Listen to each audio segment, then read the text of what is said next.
डरना नहीं किसी के भी पैरों की नाप से, आखिर में पुण्य जीत ही जाएगा पाप से। गीता में कृष्ण ने यही अर्जुन से है कहा, पहली लड़ाई जीतनी है अपने आप से।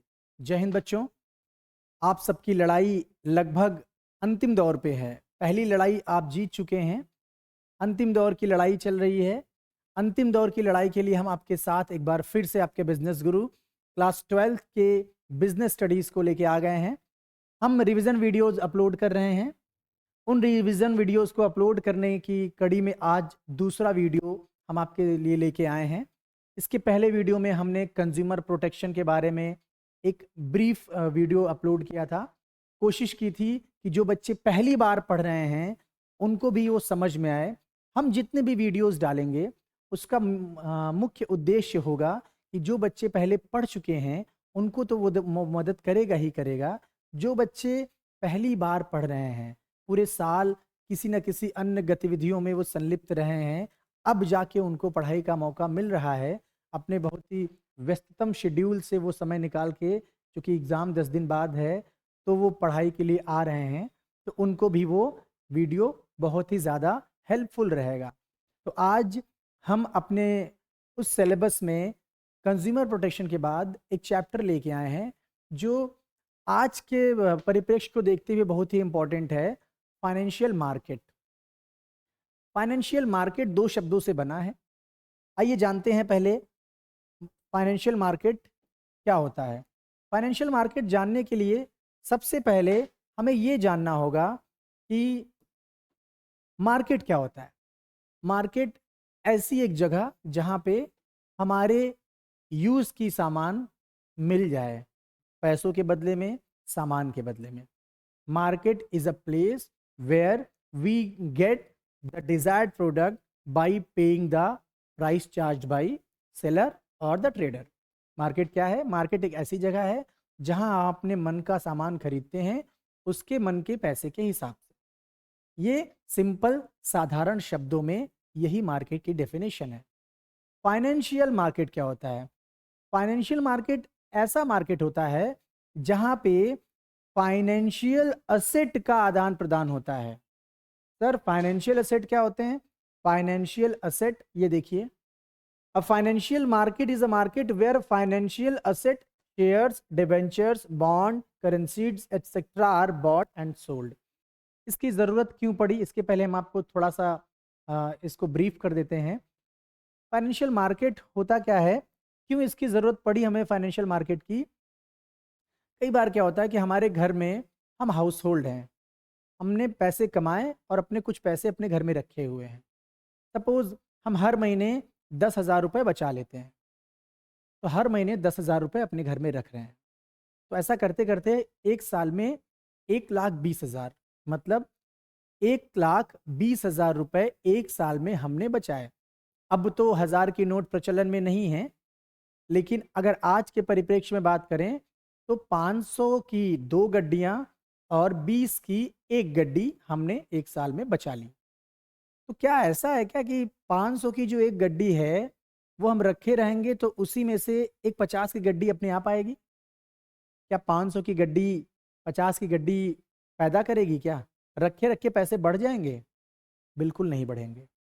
हाँ, हो सकता है चूहा काट दे, हो सकता है चोरी हो जाए, हो सकता है कि पानी में भीग जाए, हो सकता है जल जाए, कुछ भी हो सकता है, बढ़ेगा नहीं। अगर आपने 500 की 2 गड्डियाँ रखी हैं, 500 की 2 गड्डियाँ और 20 की 1 गड्डी रखी है, तो उतनी ही रहेगी, कम हो जाएगी, ज़्यादा नहीं होगी। तो सर मेरा पैसा कम हो चाहे ज़्यादा हो, आपको क्या दिक्कत? दिक्कत आएगी। आपको दिक्कत नहीं आएगी, हमें भी दिक्कत नहीं आएगी, हमारे देश को दिक्कत आएगी। क्या दिक्कत आएगी सर देश को? हमारे व्यापारियों को व्यापार करने के लिए पैसों की ज़रूरत है। कई सारे व्यापारी जिनके पास व्यापार का तरीका है, व्यापार की टेक्निक है, व्यापार का दिमाग है, लेकिन पैसा नहीं है, तो वो पैसा वो बैंकों के पास जाएंगे लोन लेने के लिए। बैंक लोन कहाँ से देता है? अपने घर से नहीं देता है बैंक लोन।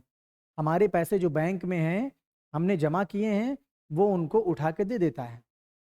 हमने 5 साल के लिए जमा किया है, वो उसी पैसे को 4 साल के लिए दे देगा उनको, ताकि जब 5वें साल हम पैसा मांगे तो वो तब तक उनके पास वो पैसा हो।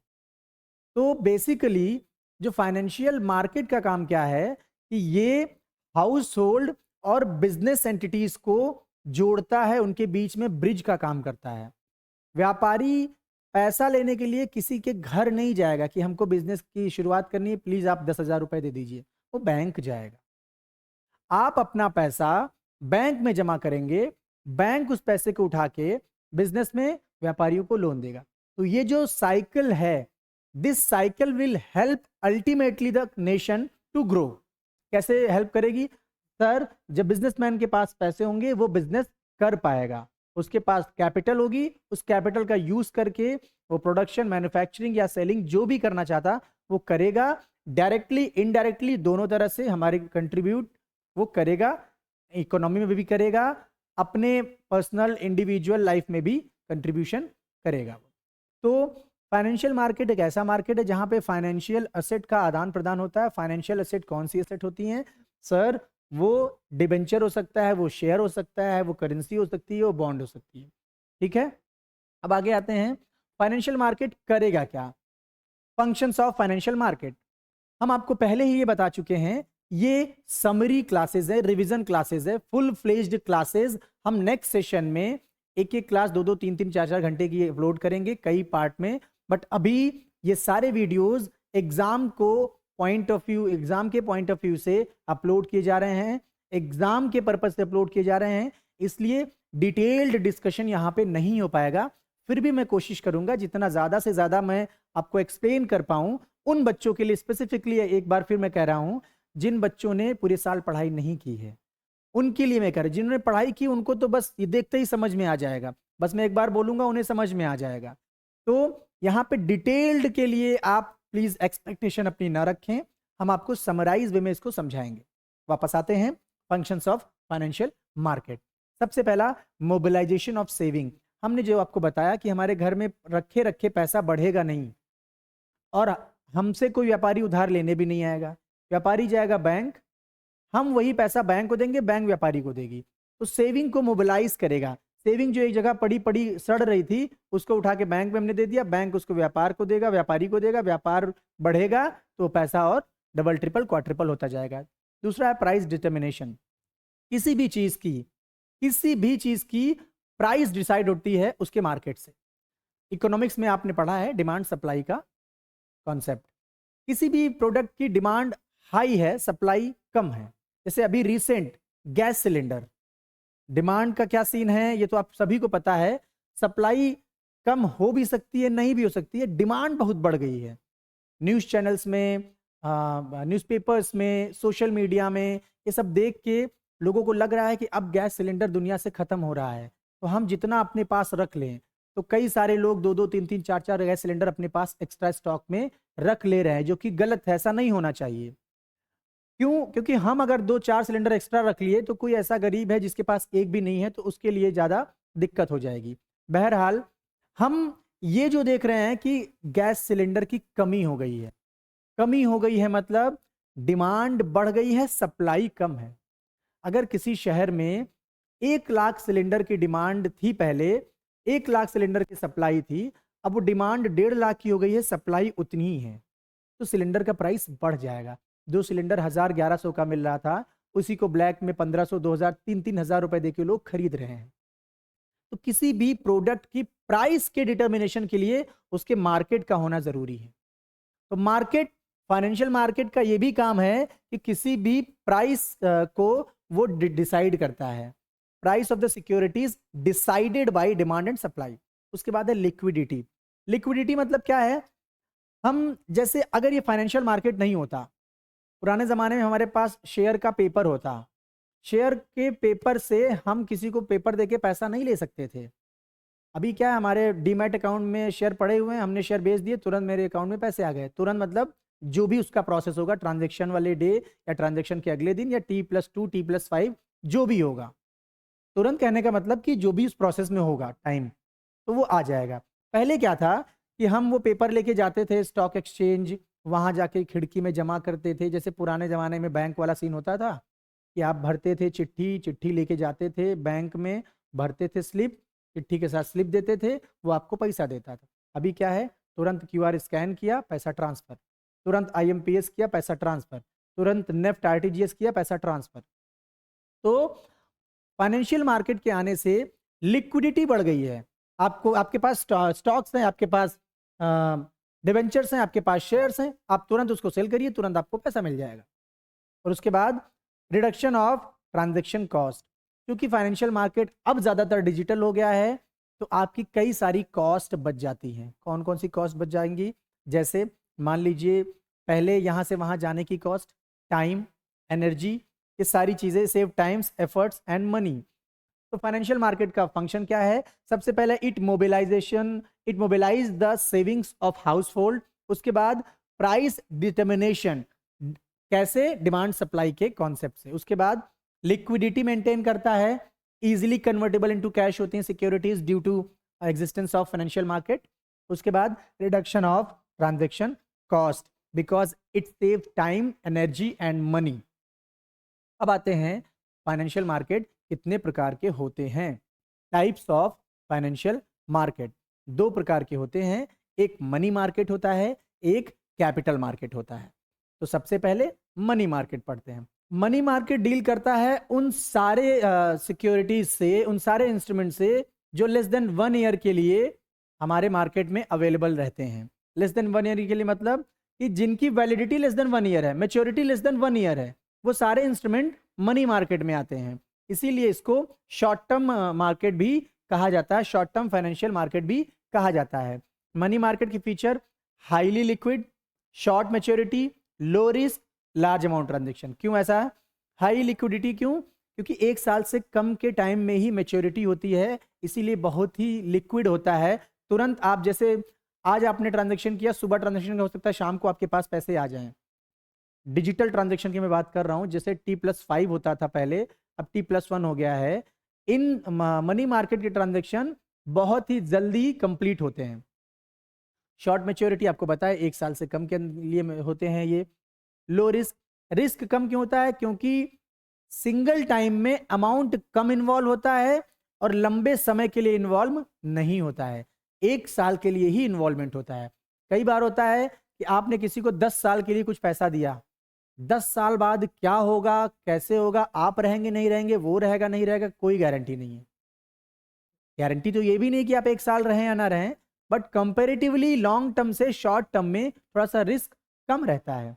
उसके बाद लार्ज अमाउंट ट्रांजैक्शन, इसमें चूंकि शॉर्ट मैच्योरिटी रहती है, जैसे जैसे लोगों को ज़रूरत पड़ती है तुरंत तुरंत वो इसको अवेल करते हैं, तो इसमें अमाउंट ट्रांजैक्शंस जो है बहुत ज़्यादा होते रहते हैं, बड़े बड़े अमाउंट्स के। तो ये इसके फीचर्स हैं।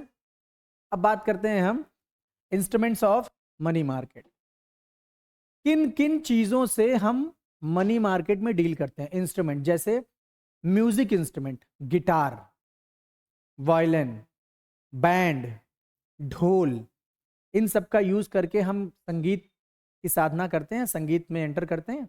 वैसे ही मनी मार्केट, हम किन चीजों का यूज करके मनी मार्केट में ट्रांजैक्शन कर सकते हैं, तो उन्हीं को बोलते हैं इंस्ट्रूमेंट। सबसे पहला इंस्ट्रूमेंट है treasury bill. Treasury bill government issue करती है। अब ध्यान से सुनिएगा, ये सारे बड़े इंपॉर्टेंट पॉइंट्स हैं, डिटेल में एक्सप्लेन नहीं कर रहे हैं, बट आपको हम बता दे रहे हैं, आप एक बार पढ़ लीजिएगा। ट्रेजरी बिल गवर्नमेंट इशू करती है शॉर्ट टर्म नीड्स के लिए, और एक ट्रेजरी बिल मिनिमम 25,000 का होता है और 25,000 के मल्टीपल में ही होता है।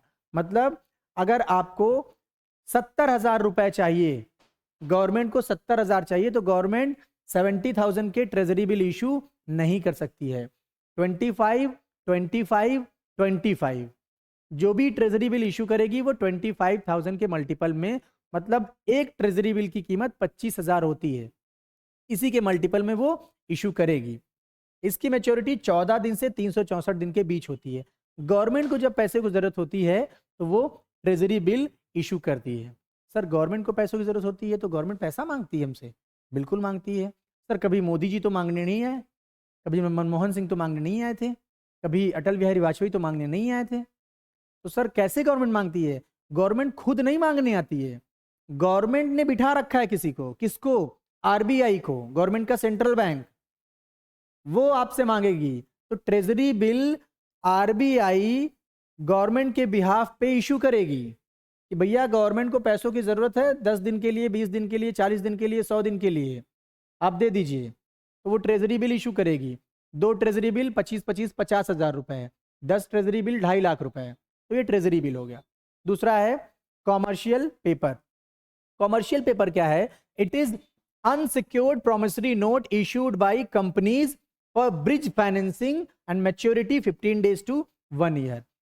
जनरली होता क्या है कि जब कंपनीज को पैसे चाहिए होते हैं, बड़ी बड़ी कंपनीज को पैसे चाहिए होते हैं, तो बैंक से लोन लेंगे, उसमें पंचायत होता है। आप अपना बैलेंस शीट लेके आइए, सीए से रिपोर्ट लगवाइए, आईटीआर फाइल करवाइए, ये रिपोर्ट लाइए, वो रिपोर्ट लाइए, बहुत सारे कंप्लायंसेस होते हैं। तो उनको ज़रूरत होती है कि भैया हमें पैसों की अभी सख्त ज़रूरत है, हमारा पैसा 10 दिन बाद तो मिल ही जाएगा। बैंक 10 दिन प्रोसेस में ही लगा देगी। तो उस केस में कंपनीज अनसिक्योर्ड लोन की तरह लोगों से पैसा मांगती, भैया ये एक पेपर है, ये पेपर आप ले लीजिए, इसके बदले हमको कुछ पैसा दे दीजिए, हम इतने दिन में आपका पैसा चुका देंगे। इस प्रोसेस को, उस पेपर को बोलते हैं कॉमर्शियल पेपर। तो commercial paper it is an unsecured promissory note issued by companies for bridge financing and maturity 15 days to 1 year. उसके बाद अगला इंस्ट्रूमेंट है कॉल मनी। कॉल मनी जैसे इसका नाम ही है कॉल मनी। हाँ हेलो भाई, 10 खोखे की जरूरत है। कौन बोलता है? एक बैंक दूसरे बैंक से 10 खोखा चाहिए, मिल जाएगा। सर ऐसा तो हमने कभी नहीं सुना कि बैंक बोलता हो कि 10 खोखा चाहिए। मान लीजिए एक बिल्डिंग है, उसमें नीचे स्टेट बैंक है, ऊपर एचडीएफसी बैंक है। स्टेट बैंक में कोई कस्टमर आया, उसको पैसे 5 करोड़ रुपए विड्रॉ करने थे और उसके पास सिर्फ 3 करोड़ ही रुपए थे। उन्होंने एचडीएफसी बैंक को फ़ोन किया कि मुझे 2 करोड़ रुपए अभी दे दो, हो सकता है 2 घंटे बाद हम तुमको वापस कर दें या अगले दिन वापस कर दें। कॉल मनी 1 से 15 दिन तक maximum. Short term, it is a very short term fund borrowed by bank. Bank जब एक दिन से, कभी कभी वो 2 घंटे भी हो सकता है, कस्टमर कहेगा मुझे तुरंत चाहिए, वो तुरंत मंगवाते हैं किसी दूसरी ब्रांच से। अगर अपने बैंक में होगा तो अपने बैंक से, नहीं किसी दूसरी बैंक से मंगवा के दे देते हैं। तो ये कॉल मनी कहलाता है। उसके बाद सर्टिफिकेट ऑफ डिपॉजिट। बैंक को पैसा चाहिए, बैंक को पैसा चाहिए तो भाई बैंक क्या करेगी? एक सीडी, कि भैया सीडी क्या होता है? डीवीडी सीडी नहीं। जैसे हम बैंक हैं, हमारे पास लोगों का 10 करोड़ रुपए जमा है, लेकिन हम वो पैसा यूज नहीं कर सकते, हमें 50 लाख की जरूरत है। मेरे पास 10 करोड़ रुपए जमा है, बट मुझे अभी 50 लाख की जरूरत है, बहुत छोटे पीरियड के लिए। तो हम किसी के पास जाएंगे कि भैया मेरे को 10 करोड़ रुपए मेरे पास पड़े हुए हैं, उसको लेकिन अभी हम यूज नहीं कर सकते हैं, क्या उनके बदले हमें आप 50 लाख रुपए दे सकते हैं? तो सर हम 10 करोड़ रुपए उसको देंगे, वो हमको 50 लाख देगा? बिल्कुल नहीं। 10 करोड़ गारंटी होंगे। मेरे पास 10 करोड़ का फंड है, अभी हमको जरूरत है 10 दिन के लिए, आप 50 लाख दे दीजिए। नहीं देंगे तो हमारे पास तो, अगर हम मतलब वापस नहीं करेंगे आपको, तो आप इसमें से ले सकते हैं। तो सर्टिफिकेट ऑफ डिपॉजिट। उसके बाद कॉमर्शियल बिल। एक बिजनेस दूसरे बिजनेस पे होता नहीं, हमने बचपन में पढ़ा था, गुड्स सोल्ड ऑन क्रेडिट, उधार पे माल बेचा, 3 महीने के लिए बिल लिख दिया कि भाई आज हमने गुड्स सेल किया है, तो आप 3 महीने बाद आके पैसा ले लीजिएगा। तो ये क्या है? ये शॉर्ट टर्म फाइनेंशियल मार्केट के इंस्ट्रूमेंट हैं। Short term financial market also known as money market. Instrument कौन कौन से? Treasury bill, commercial paper, call money, certificate of deposit और कॉमर्शियल बिल। ये हो गया फाइनेंशियल मार्केट में पहला शॉर्ट टर्म या मनी मार्केट। अब आते हैं दूसरे पे। दूसरा है लॉन्ग टर्म या फिर capital market. Capital market is a market for long term funds for both debt and equity and it is for more than 1 year. हमने पढ़ा मनी मार्केट 1 साल से कम की वैलिडिटी में डील करता है, कैपिटल मार्केट 1 साल से ज्यादा वैलिडिटी में डील करता है। अब कैपिटल मार्केट में कौन कौन से इंस्ट्रूमेंट हैं? Equity share, debenture, preference share और भी कई सारे जो बॉन्ड्स हैं, सिक्योरिटीज़ हैं, ये सारी मनी कैपिटल मार्केट के इंस्ट्रूमेंट हैं। सर कैपिटल मार्केट कितने प्रकार का होता है? 2 प्रकार का होता है। सर ऐसा मनी मार्केट में तो आपने नहीं बताया। तो मनी मार्केट एक ही प्रकार का मनी मार्केट होता है, ठीक है। कैपिटल मार्केट 2 प्रकार का होता है। Primary market, secondary market. Sir इसका मतलब क्या? ठीक इसके नीचे लिखा हुआ है न्यू इश्यू मार्केट और स्टॉक मार्केट, या इसको सेकेंड हैंड मार्केट भी कहा जाता है। Sir new issue market, new issue market मतलब प्राइमरी मार्केट ऐसा मार्केट जहां पे पहली बार किसी सिक्योरिटीज को खरीदा या बेचा गया। सर समझ में नहीं आया। जैसे एक छोटा सा एग्जांपल देते हैं।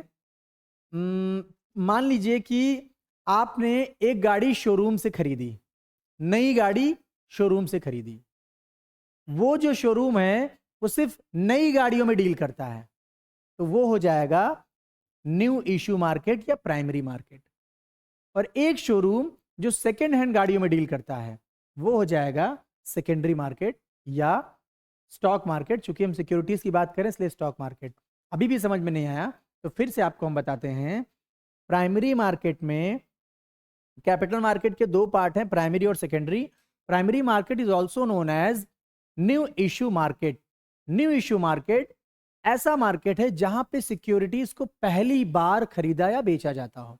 उसके पहले सिक्योरिटीज मार्केट में इशू ही नहीं हुई थी। That is why this market is known as new issue market. And the second one, stock market और secondary market. Stock market can be known as the market in which second-hand goods or stock or debenture shares and securities are being traded. It means all those securities which was previously issued in primary market are being resold or repurchased in stock market. Stock market means ऐसा market जहां पे पहले की issue की हुई securities को दोबारा खरीदा या बेचा जा रहा हो, उसको स्टॉक मार्केट कहते हैं। अब जो कैपिटल मार्केट में सिक्योरिटीज को इशू करने के कई मेथड हैं।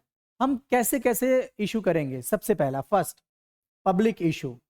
इसमें हम जनरल पब्लिक को ऑफर करेंगे थ्रू आईपीओ या एफपीओ। आईपीओ क्या होता है? Initial public offer. जैसे आज तक हमारी कंपनी ने कभी शेयर इशू ही नहीं किया, अब आज पहली बार इशू करने जाएगी तो इसको बोलेंगे इनिशियल पब्लिक ऑफर। मैं आपको एकदम शॉर्ट में समझा रहा हूं, क्योंकि ये रिवीजन वीडियो है इसलिए इसमें डिटेल डिस्कशन नहीं कर रहा हूं। डिटेल डिस्कशन के लिए अराउंड 1.5 से 2 घंटे की क्लास से प्राइमरी मार्केट की लगेगी। पहला है पब्लिक इशू थ्रू आईपीओ। दूसरा है ऑफर फॉर सेल। यहां पे हम अंडर राइटर्स को अक्वायर करते हैं। हम सिक्योरिटीज को पब्लिक के बीच में बेचने के लिए इंटरमीडियरीज का यूज करते हैं कि भैया हमारी 100 सिक्योरिटीज हैं, 1 लाख सिक्योरिटीज हैं, इसको आप बेचवा दीजिए, इसके बदले में आपका ये जो कमीशन होगा ये आपका होगा। उसके बाद है प्राइवेट प्लेसमेंट। हम सेलेक्टेड लोगों को बेचते हैं, अपने शेयर इशू करते हैं, पब्लिक को नहीं कि भाई हमने सिर्फ 60+ वाले गवर्नमेंट एम्प्लॉयज को ही बेचना है, या हमने बस इतने 10 लोगों को सेलेक्ट कर लिया उन्हीं को बेचना है।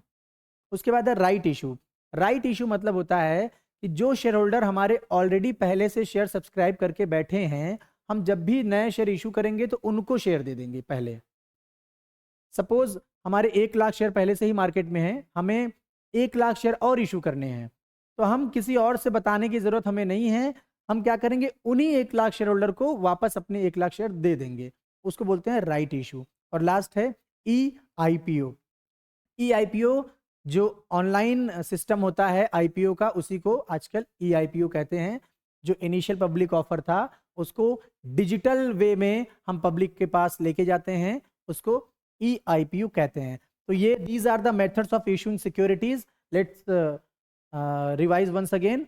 First public issue, second offer for sale, third private placement, fourth right issue, and then last e IPO. अब उसके बाद आते हैं, ये प्राइमरी मार्केट हो गया, अब आते हैं secondary market. Secondary market is also known as stock exchange. Stock exchange क्या होता है?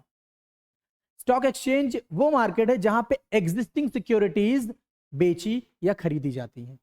फिर से मैं आपको बता दूं, प्राइमरी मार्केट वो मार्केट है जहां पे कोई भी सिक्योरिटी पहली बार बेची या खरीदी गई हो, और सेकेंडरी मार्केट वो मार्केट है जहां पे सेकेंड हैंड सिक्योरिटीज का सेल परचेज हो रहा हो। Secondary market is also known as stock market. अब फंक्शंस क्या हैं स्टॉक मार्केट के?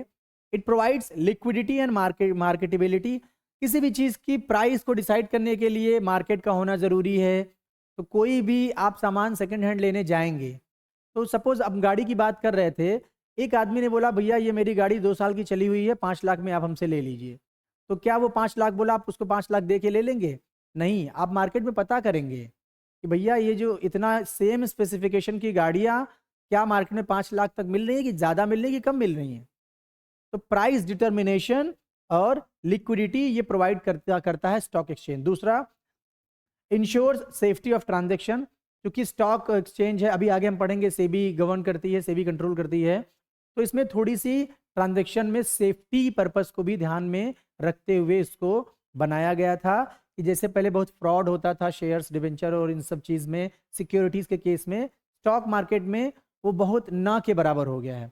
कई सारे यहाँ पे डिपॉजिटरीज आ गए हैं, वो हम आगे आपको बताएंगे, उनके माध्यम से हम ट्रेड करते हैं। तो अब हमारे ट्रांजेक्शन थोड़े से पहले से ज़्यादा सिक्योर होते हैं। उसके बाद कंट्रीब्यूट्स टू इकोनॉमिक ग्रोथ। किसी भी कंट्री की इकोनॉमी को देखना हो तो उसके स्टॉक मार्केट को देख लीजिए। अभी इजराइल और वहाँ पे चल रहा है, आपका ईरान में वॉर हो रहा है, अब वहाँ की इकोनॉमी देखिए, उसका असर ग्लोबली आपको देखने को मिलेगा। तो स्टॉक मार्केट आपकी इकोनॉमिक ग्रोथ को बताता है। और लास्ट है, इट स्प्रेड्स इक्विटी कल्चर। इसका मतलब क्या है? स्टॉक मार्केट जिस भी कंट्री में है वहाँ पे लोगों में थोड़ा सा इक्विटी कल्चर प्रमोट होता है। इक्विटी कल्चर मतलब हम जो पैसा पहले अपने घर में रखते थे, छुपा के रखते थे, बचा के रखते थे, अब हम चाहते हैं कि इसको शेयर मार्केट में लगा दें। तो हो सकता है कि ये जो 100 रुपये है हमारा 1000 रुपये हो जाए, हो सकता है 100 का जीरो भी हो जाए, बट मैक्सिमम अब धीरे धीरे लोगों में ये इक्विटी कल्चर बढ़ रहा है due to the presence of stock market. अब आते हैं स्टॉक मार्केट इंडिया में कितने हैं, तो 2 दिखते हैं, एक बीएससी है, एक एनएससी है। बीएससी मतलब बॉम्बे स्टॉक एक्सचेंज, एनएससी मतलब नेशनल स्टॉक एक्सचेंज। अब एक बात करते हैं, ये टॉपिक थोड़ा सा इंपॉर्टेंट है, डीमटेरियलाइजेशन।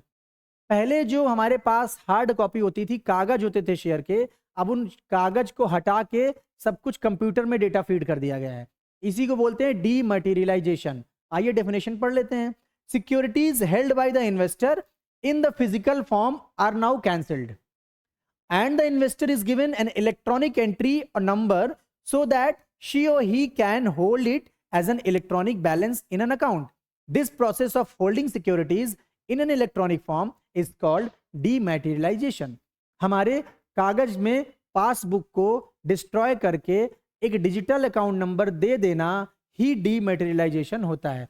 पहले हम कागज में देखते थे कितने शेयर हैं कितने नहीं है, पासबुक में देखते थे कितने शेयर हैं कितने नहीं है। अब हम जो हमको डीमैट अकाउंट मिलता है उसमें देख के हमको सारी इंफॉर्मेशन पता चल जाती है। अब स्टॉक मार्केट के बारे में जान लिया, कैपिटल मार्केट के बारे में जान लिया, मनी मार्केट के बारे में जान लिया।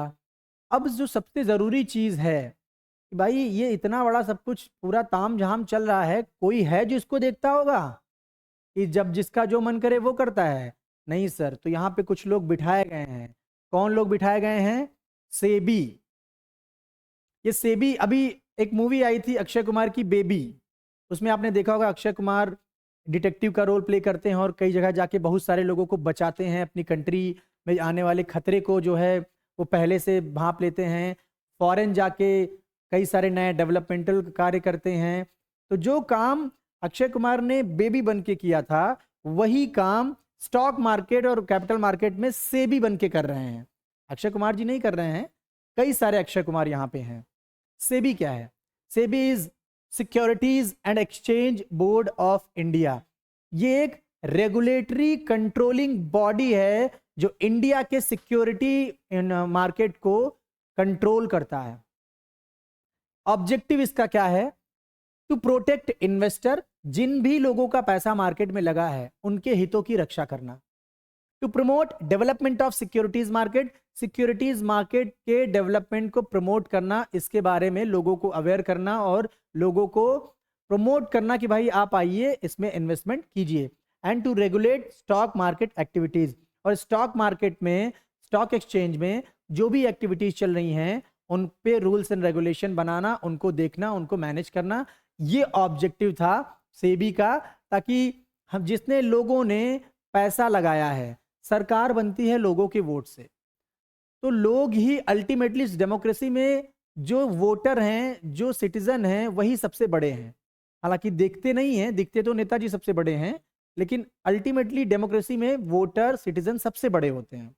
तो सिटीजन के इंटरेस्ट को प्रोटेक्ट किया जाए, सिटीजन के पैसों को कोई लेके भाग ना जाए, इन सब चीज के लिए सेबी बनाई गई। अब आप कहेंगे सर सेबी बना था तो कैसे लोग लेके चले गए, कैसे वो विजय चाचा लेके चले गए, कैसे वो मेहुल भैया लेके चले गए? तो हर चीज का अपना कुछ ना कुछ ड्रॉबैक और कुछ ना कुछ लूप होल्स होते हैं, उनका फायदा उठाया और वो लोग चले गए। आइए अब सेबी के फंक्शन, इनके काम बताए गए। जैसे अक्षय कुमार जी के काम में भी बताए गए थे कि आपको वहां जाके इनको ये है टेररिस्ट हैं, इनको मारना है, वहां जाके इनको बचाना है, और अपने जो भी ऑर्गेनाइजेशन है, जो इंस्टीट्यूशन है, उसको थोड़ा सा और अपग्रेड करना है। तो सेबी को भी 3 काम बताए गए: protective function, developmental function and regulatory function. Protective function में वो फंक्शन आएंगे जो प्रोटेक्शन के काम आते हैं। प्रोटेक्शन के काम मतलब कि ग्राहकों के, इन्वेस्टर्स के पैसों को प्रोटेक्ट करना, इन्वेस्टर के इंटरेस्ट को प्रोटेक्ट करना, कंट्री की इकोनॉमिक डेवलपमेंट को प्रोटेक्ट करना, इन सब चीज़ों से रिलेटेड। पहला, prevent insider trading. Insider trading क्या होता है? जैसे हम रिलायंस में काम कर रहे हैं, रिलायंस इसलिए बार बार याद आ रहा है क्योंकि अभी रिसेंट में वर्ल्ड कप हुआ था और उसमें वो लोग आए हुए थे, तो रिलायंस में काम कर रहे हैं। अब मुझे पता चला कि जो अनंत भाई हैं, तो अनंत भाई रिलायंस का एक नया कुछ काम करने वाले हैं। किस सेक्टर में? रिलायंस गाड़ियों में आने वाली है, ऑटोमोबाइल सेक्टर में। तो रिलायंस का ऑटोमोबाइल सेक्टर कोई शेयर रहा होगा, तो हम बाहर आके अपने दोस्तों को बता देंगे भाई देखो रिलायंस गाड़ी लॉन्च करने वाली है, उसका शेयर ले लो। तो वो शेयर ले लेगा, प्राइस जब जैसे ही गाड़ी लॉन्च होगी प्राइस ऊपर जाएगा, वो एकदम राजा हो जाएगा। ये जो मैंने किया, अपने दोस्त को जाके बताया, अंदर की बात जो मैंने जाके वहां चुगली की, ये अच्छी बात नहीं है किसी भी कंट्री की इकोनॉमी के लिए। इसी को बोलते हैं इनसाइडर ट्रेडिंग। इनसाइडर ट्रेडिंग का एक बहुत बड़ा डेफिनेशन है, हम आपको लेमैन लैंग्वेज में समझा रहे हैं कि हमने अंदर की बात बाहर वाले को जाके बताई, देखो तुम ये शेयर खरीद लो भाई, अब जानते हो इसमें ये दिक्कत होने वाली है। आपकी इंफॉर्मेशन से उसने शेयर खरीद लिया, ये होना नहीं चाहिए, ये ना हो, इसीलिए सेबी के प्रोटेक्टिव फंक्शन में इसको इंक्लूड किया गया है। उसके बाद है it prevents unfair trade practices. जैसे हमारे पिछले वीडियो में हमने पढ़ा था कंज्यूमर प्रोटेक्शन एक्ट में, कंज्यूमर प्रोटेक्शन एक्ट में बताया गया था कि भैया आप ऐसा ऐसा काम ना करें, तो सेम काम यहाँ सेबी करती है। भैया तुम ऐसा है, ये जो गलत काम कर रहे हो, ये जो गलत तरीके से तुम लोगों को गुमराह कर रहे हो, ये करना बंद कर दो, नहीं बहुत पिटाई होगी। और लास्ट है एडुकेट इन्वेस्टर। इन्वेस्टर को जागरूक करना। कई बार आपके व्हाट्सएप पे, आपके मैसेज में, आपके मोबाइल में, यूट्यूब में आता है जागो ग्राहक जागो। अमिताभ बच्चन भी आ रहे हैं, ओटीपी मत शेयर करिए। पंकज त्रिपाठी जी आ रहे हैं, ओटीपी मत शेयर करिए, मैं बेवकूफ़ नहीं हूँ। ये आपको ऐड दिखाए जा रहे हैं। क्यों ऐड दिखाए जा रहे हैं? ताकि आप जागरूक रहें। उसमें आप ऐड में देखेंगे तो नीचे लिखा होगा securities and exchange board of India, SEBI द्वारा जागरूकता अभियान। ये सेबी इसी के लिए कर रही है ताकि आप लोग जागें। कई सारे लोग फोन करते हैं, हाँ मैं बैंक से बोल रहा हूँ, आपका केवाईसी करना है, ओटीपी दे दीजिए। आपने ओटीपी दे दी, आपका बैंक खाता खाली हो गया। फिर आप जाएंगे सेबी के पास, आप जाएंगे गवर्नमेंट के पास, वो कुछ नहीं करेगा। वो कहेगा भैया हम इतना बताते हैं कि ओटीपी मत दीजिए, मैसेज करते हैं, सब कुछ करते हैं, फिर भी आप ओटीपी दे दिए। तो पहला काम प्रोटेक्टिव फंक्शन। दूसरा डेवलपमेंटल फंक्शन। अब सिक्योरिटी मार्केट में, स्टॉक एक्सचेंज में जो भी कुछ काम हो रहे हैं, जो भी तरीके से काम हो रहे हैं, उनमें और ज़्यादा ग्रोथ और ज़्यादा इम्प्रूवमेंट कैसे आए, ये भी सेबी डिसाइड करेगी।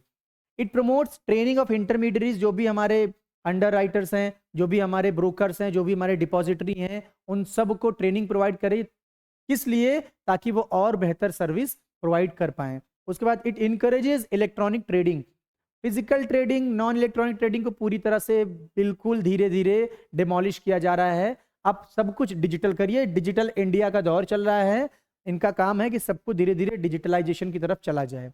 और लास्ट है रिसर्च करवाता है। Research regarding what? Research regarding market status. Research regarding foreign policy, research regarding the better security market. आप अच्छा और मार्केट कैसे कर सकते हैं, कुल मिला के मार्केट के डेवलपमेंट के लिए सेबी, कौन से मार्केट, स्टॉक मार्केट। और तीसरा और लास्ट है रेगुलेटरी फंक्शन, इसमें वो आता है अपने दादागिरी पे कि हाँ भाई हम यहाँ के मालिक हैं। पहला रजिस्टर्स, ब्रोकर्स एंड इंटरमीडिएट, हम बताएंगे कौन कौन काम करेगा, कौन कौन यहाँ काम नहीं करेगा, हम रजिस्ट्रेशन कराएंगे। दूसरा रेगुलेट स्टॉक एक्सचेंज, हमारे हिसाब से। तो कहते हैं ना, एक मूवी आई थी कि ये शहर मेरा है, मैं यहाँ का जयकान शिकरे। तो स्टॉक मार्केट का जयकान शिकरे है सेबी, ये बताएगा किसको काम करना है, किसको नहीं करना है, कौन कैसे काम करेगा। और मर्जर टेक ओवर, कभी कभी कंपनी, एक कंपनी दूसरी कंपनी में मिल जाती है, कभी दो कंपनी मिलकर नई कंपनी मिलती है, सब कुछ इसकी निगरानी में होगा। इसके इजाजत के बिना एक परिंदा भी पर नहीं मार सकता है। तो ये रहा आपका फाइनेंशियल मार्केट का एक समरी, जहां पे कुछ इंपॉर्टेंट पॉइंट्स हैं उसको एक बार हम लोग पढ़ लेते हैं। Financial market, it is a market, मैं हर साइड हट जाता हूं, आप इसको अगर स्क्रीनशॉट लेना है तो ले लीजिएगा। Financial market is a market for creation and exchange of financial asset. It helps in mobilisation and channelising the saving into the most productive uses. Financial market also helps in price discovery and provide liquidity to financial asset. Financial market एक ऐसा market है जहां पे financial asset का exchange और creation होता है। ये सेविंग को मोबिलाइजेशन और चैनलाइज करने में बहुत ही प्रोडक्टिव यूज, ये सेविंग को सबसे ज्यादा प्रोडक्टिव यूज में मोबिलाइज और चैनलाइज करने में हेल्प करता है। मनी मार्केट क्या है? मनी मार्केट एक ऐसा मार्केट है जो शॉर्ट टर्म फंड में डील करता है। ऐसी मॉनेटरी असेट जिनकी मैच्योरिटी 1 साल से कम के लिए होती हैं, इसमें treasury bill, commercial paper, call money, certificate of deposit, commercial bill, ये सारी चीजें आती हैं, वो मनी मार्केट के इंस्ट्रूमेंट में ऐड होती हैं। कैपिटल मार्केट क्या है? एक ऐसा मार्केट जहां पे लॉन्ग टर्म फंड, चाहे वो डेट हो चाहे इक्विटी हो, वो जो है डील होते हों। कैपिटल मार्केट 2 तरह का होता है, एक प्राइमरी मार्केट, एक सेकेंडरी मार्केट। प्राइमरी मार्केट में वो सिक्योरिटीज बेची जाती हैं जो इसके पहले कभी पब्लिक के सामने नहीं आई थी। सेकेंडरी मार्केट में ऑलरेडी सेकेंड हैंड जो गुड्स हैं वो खरीदे व बेचे जाते हैं। सेकेंडरी मार्केट को स्टॉक एक्सचेंज भी कहते हैं। और लास्ट में है सेबी। सेबी की स्थापना हुई थी 1988 में और सेबी को स्टैट्यूटरी कानूनी मान्यता मिली थी 1992 से। तो SEBI was set up to protect the interest of investor, development and regulation of securities market. इसके साथ ये चैप्टर पूरी तरह से खत्म हो गया। एक बार फिर से हम इसको रिकैपिचुलेट करते हैं कि हमने क्या क्या पढ़ा। हमने पढ़ा फाइनेंशियल मार्केट क्या होता है, एक ऐसा मार्केट जहां पे financial asset, share, debenture, securities को डील करते हैं, सेल या परचेस करते हैं। फाइनेंशियल मार्केट का फंक्शन है सेविंग्स को मोबिलाइज करना। प्राइस डिसाइड होता है डिमांड और सप्लाई के कॉन्सेप्ट से, क्योंकि मार्केट में जितना डिमांड जितने सप्लाई उसके हिसाब से सिक्योरिटीज का प्राइस डिसाइड होगा। उसके बाद लिक्विडिटी, फाइनेंशियल मार्केट से लिक्विडिटी बढ़ती है, इसीलिए लिक्विडिटी को इंक्रीज करना भी फाइनेंशियल मार्केट का काम है। और लास्ट है रिडक्शन ऑफ ट्रांजैक्शन कॉस्ट। क्योंकि फाइनेंशियल मार्केट नहीं था तो बहुत ज़्यादा टाइम, कॉस्ट, मनी, एनर्जी लगती थी। फाइनेंशियल मार्केट आने से वो सारी चीज़ें बच गई हैं, तो कॉस्ट भी कम हो गई है। टाइप्स ऑफ फाइनेंशियल मार्केट 2 तरह के होते हैं, money market, capital market. Money market short term market कहलाता है। मनी मार्केट को शॉर्ट टर्म फाइनेंशियल मार्केट भी कहते हैं। इसमें मैच्योरिटी लेस देन 1 ईयर होती है। ये इसमें कई सारे इंस्ट्रूमेंट होते हैं, treasury bill, commercial bill, call money, certificate of deposit, commercial bill, certificate of deposit, और ये सारी चीज़ें। इसके फीचर्स क्या हैं? हाई लिक्विडिटी होती है, रिस्क थोड़ा सा कम होता है, शॉर्ट मैच्योरिटी होती है, और लार्ज अमाउंट ट्रांजैक्शन इसमें इन्वॉल्व होते हैं। अब उसके बाद आते हैं कैपिटल मार्केट। 2 प्रकार के होते हैं, primary market, secondary market. Primary market को न्यू इश्यू मार्केट कहते हैं, सेकेंडरी मार्केट को स्टॉक मार्केट कहते हैं। प्राइमरी मार्केट वो मार्केट होता है जहां पे सिक्योरिटी पहली बार खरीदी या बेची जा रही हो। प्राइमरी मार्केट को वो मार्केट कहते हैं जहां पे सिक्योरिटी अपने लाइफ स्पैन में पहली बार, मतलब इसके पहले वो सिक्योरिटी कभी पब्लिक के बीच आई नहीं, पहली बार जिस मार्केट में सिक्योरिटी आई हो उसको प्राइमरी मार्केट बोलते हैं। सेकेंडरी मार्केट में जो ऑलरेडी मार्केट में टहल रही सिक्योरिटी को सेल परचेस करते हैं, वो सेकेंडरी मार्केट होती है। कैपिटल मार्केट के इंस्ट्रूमेंट में equity share, debenture, preference share, bond, securities जिसकी वैलिडिटी 1 साल से ज्यादा के लिए होती है, वो आते हैं। उसके बाद प्राइमरी मार्केट में सिक्योरिटी को इशू करने के कई तरीके होते हैं। Initial public offer, public issue करते हैं पहली बार, वो आईपीओ होता है जनरल पब्लिक के लिए। उसके बाद ऑफर फॉर सेल, हम जब इंटरमीडिएरीज के थ्रू बोलते हैं भैया हमारा इतना शेयर बिकवा दीजिए, इतना डिवेंचर बिकवा दीजिए, वो होता है ऑफर फॉर सेल। तीसरा है प्राइवेट प्लेसमेंट, हम कुछ चुनिंदा लोगों को ही बोलते हैं भैया आप ही मेरा शेयर खरीद लीजिए। उसके बाद राइट इशू है, जो हमारे एग्जिस्टिंग शेयर होल्डर होते हैं हम उनको बेचते हैं, कहते हैं भैया आपके पास मेरे 10 थे 10 और ले लीजिए। ईआईपीओ मतलब इलेक्ट्रॉनिक मीडियम से जो हम पब्लिक को ऑफर करते हैं वो ईआईपीओ होता है। उसके बाद आते हैं स्टॉक मार्केट में। स्टॉक एक्सचेंज, स्टॉक एक्सचेंज का काम क्या है? लिक्विडिटी और मार्केटेबिलिटी प्रोवाइड करना, सिक्योरिटीज की प्राइस को डिटरमाइन करता है। क्यों? वही डिमांड सप्लाई वाला कॉन्सेप्ट। तीसरा उसके है ensure safety of transaction, transaction को पहले से ज्यादा सिक्योर्ड और सेफ यहाँ पे स्टॉक मार्केट करता है। कंट्रीब्यूशन टू इकोनॉमिक ग्रोथ, हमने आपको बताया कि किसी भी देश की इकोनॉमी, किसी भी देश की इकोनॉमिक ग्रोथ उसके स्टॉक मार्केट से रिफ्लेक्ट करती है। और लास्ट है it spreads equity culture, stock market के आने से लोगों में इक्विटी कल्चर ज्यादा डेवलप हो रहा है। इक्विटी कल्चर डेवलप हो रहा है, लोग पैसा घर में रखने की जगह स्टॉक मार्केट, शेयर मार्केट में इन्वेस्ट करना प्रेफर कर रहे हैं। भारत में स्टॉक मार्केट में दो एग्जांपल आप समझ सकते हैं, एक बीएससी एक NSC. BSc Bombay stock exchange, NSC national stock exchange. एक और कॉन्सेप्ट आता है, कभी कभी 2 नंबर या शॉर्ट नोट में पूछ लेता है, डीमैटेरियलाइजेशन। डीमैटेरियलाइजेशन मतलब securities held by the investor in the physical form are cancelled and the investor is given an electronic entry or number so that she or he can hold it as an electronic balance in an account। जो share पहले हमें कागज के रूप में मिलते थे, उन कागज को जला के हमें ऑनलाइन एक नंबर दे दिया गया है, उसी नंबर में सारी डिटेल हमारी है। तो मटेरियल चीज को हटा के डिजिटल करने के प्रोसेस को डीमटेरियलाइजेशन कहते हैं। उसके बाद आता है सेबी। हमने बताया जैसे बेबी में अक्षय कुमार का जो काम था स्टॉक मार्केट में, वो सेबी का काम है। सेबी का क्या काम है? इन्वेस्टर को प्रोटेक्ट करना, सिक्योरिटीज मार्केट के डेवलपमेंट को प्रमोट करना और स्टॉक मार्केट की एक्टिविटीज को रेगुलेट करना। इनके काम को 3 भागों में बांटा गया है, protective function, developmental function, regulatory function. Protective function में प्रोटेक्शन से रिलेटेड सारी चीजें, इन्वेस्टर प्रोटेक्शन, उसके पैसों की सुरक्षा, उसके अधिकारों की सुरक्षा, इन सब चीजों के बारे में बात हुई है। डेवलपमेंटल फंक्शन में इंटरमीडिएट्स को ट्रेन करना, रिसर्च करना और इलेक्ट्रॉनिक ट्रेडिंग को इनकरेज करना, इन सब के बारे में बात करता है सेबी का डेवलपमेंटल फंक्शन। और लास्ट है रेगुलेटरी फंक्शन, जहां पे वो अपनी दादागिरी दिखाता है कि भाई हम ही यहाँ के बॉस हैं, हम कहेंगे जिसको वो काम करेगा, हम जिसको चाहेंगे वो रजिस्टर्ड होगा, हम जिसको चाहेंगे वही स्टॉक एक्सचेंज में डील कर सकता है और हमारे हिसाब से ही मर्जर, डीमर्जर और टेकओवर्स होंगे। तो विद दैट आपका ये चैप्टर फाइनेंशियल मार्केट पूरी तरह से खत्म हो चुका है।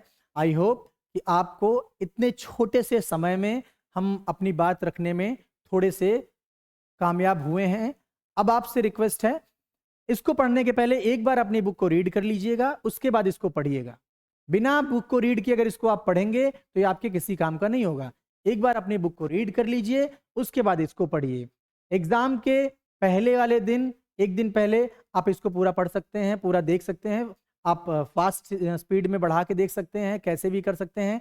आपको ये तभी हेल्पफुल होगा जब एक बार आप बुक रीड कर लें, क्योंकि मैंने डीपली एक्सप्लेन नहीं किया है, ये रिवीजन लेक्चर्स हैं तो रिवीजन के अकॉर्डिंग ही है। तो अब आगे की क्लासेस, आगे के और सारे वीडियोस हम आपके पास लेके आएंगे। तब तक के लिए आप लोग अच्छे से तैयारी करते रहिए, अच्छे से एग्जाम दीजिए और आपके उज्जवल भविष्य की हम हमेशा कामना करते हैं। जय हिंद।